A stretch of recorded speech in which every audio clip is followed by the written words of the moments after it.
नमस्कार, मैं रजनीकांत साथ में आप सभी का बहुत बहुत स्वागत है। कल तक आप आस्था चैनल देख रहे थे, संस्कार चैनल भी देखते थे। आस्था और धर्म का जो समागम था वहां देखने को मिलता था। लगता था मानो ये दो चैनल्स हैं जिस पर आप धार्मिक बातों को सुन सकते हैं, आत्मसात कर सकते हैं। संतों की बड़ी बड़ी वानियां होती थी और इस तमाम चीजों के बीच में देश में एक ऐसा भी काल आ गया है कि अब हर डिबेट्स और हर चैनल्स पे आपको धर्म का फास्ट फूड देखने को मिल जाएगा। वो मुद्दे कम मिलेंगे मगर धर्म की पूरी चाशनी है, पूरा कॉकटेल है। आस्था धर्म के नाम पर बड़े बड़े डिबेट्स हो रहे हैं। कल तक मुझे याद होता था कि कोई मुद्दों पर बात होती थी, अब तो मुद्दों के ऊपर कम, धर्म के ऊपर ज्यादा बात होती है। पढ़े लिखे लोग, स्कॉलर लोग बैठाए जा रहे हैं, उनकी नौकरियां भी फिक्स है। पिछले एक साल से यही ट्रेंड तो पूरे भारत में चल रहा है। अब तक किसी इनोवेशंस पर मैंने किसी डिबेट्स को नहीं देखा है, या हो सकता है कि वो डिबेट्स इन धार्मिक डिबेट्स के कारण दिख नहीं पाते हैं या मेरे पास समय नहीं होता है कि मैं खोज पाऊं। मगर जिस चैनल पे आपका हाथ चला जाए उस चैनल पे आपको बड़े बड़े संत मिलेंगे। बहुत सालों से तपस्या कर रहे थे, अचानक वो चैनल्स में दिखने लगे हैं। कई संतों का नाम तो मैं भी नहीं जानता था, अब सबको ही दिखने लगे हैं।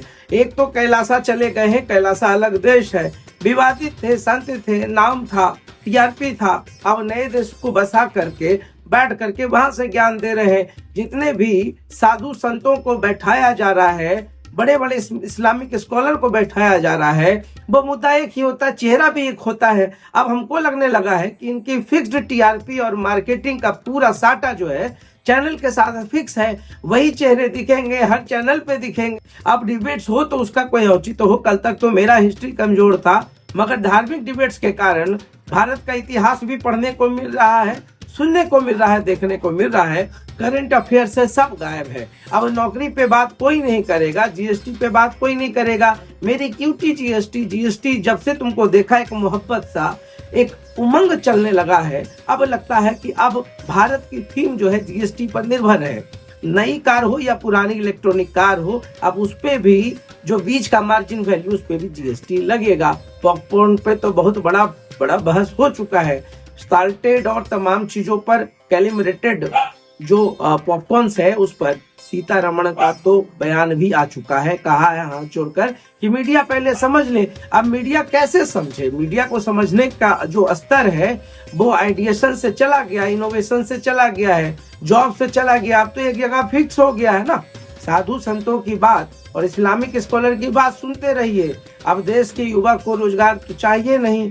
युवाओं को रोजगार देने से पहले 1.5 साल का स्कीम जो था मोदी सरकार ने तो बता दिया है, 10 लाख नौकरियां, पक्की नौकरियां दी गई हैं। अब इस कच्ची पक्की नौकरियों के बीच में आपको भूल जाना है, एक नए भारत का फील करना है। नए भारत का मतलब होता है 2014 के बाद जो क्रांतिकारी कदम है प्रधानमंत्री के, वो जानिए। देश में बहुत कुछ चल रहा है और इसी मुद्दों के बीच में आपको याद होगा, अब तो जीएसटी पूरा जीएसटी होने लगा है। अब जीएसटी से प्रेम कैसे छुड़ाए? कल तक मोहब्बत ही थीम हुआ करती थी बड़े बड़े फिल्मों की।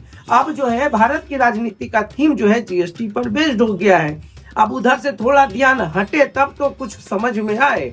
सारे बड़े बड़े जो स्कॉलर्स हैं सभी का टीआरपी तो सोशल मीडिया पर सेट हो गया है। अब तो परमानेंट नौकरी, जो कच्चे पक्के की बात होती है, वो परमानेंट नौकरी मिल ही जाएगी और वो नौकरी मिल भी चुकी है। अब चलिए बिहार में चल रहे हैं। बिहार में बड़ा फॉग चल रहा था।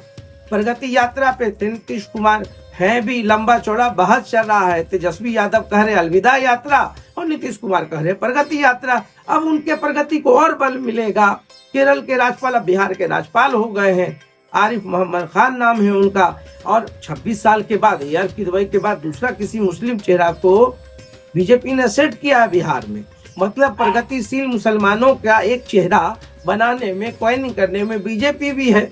इसका मतलब बीजेपी अछूता नहीं है। बीजेपी भी हिंदू मुस्लिम के जो फास्ट फूड का राजनीति है उसमें नहीं पड़ना चाहती है। वो देश को बताने की कोशिश कर रही है कि हम भी चाहते हैं कि देश में दोनों वर्ग जो है, दोनों समुदाय एक साथ चले। अब बिहार में बहुत बड़ा बहार होगा। बयार सेट हो गया है। किसी प्रगतिशील मुस्लिम चेहरा को लाया गया है। राजीव गांधी से लड़ करके कांग्रेस छोड़ा था आरिफ मोहम्मद खान ने। अब वो बीजेपी के पसंदीदा चेहरा है।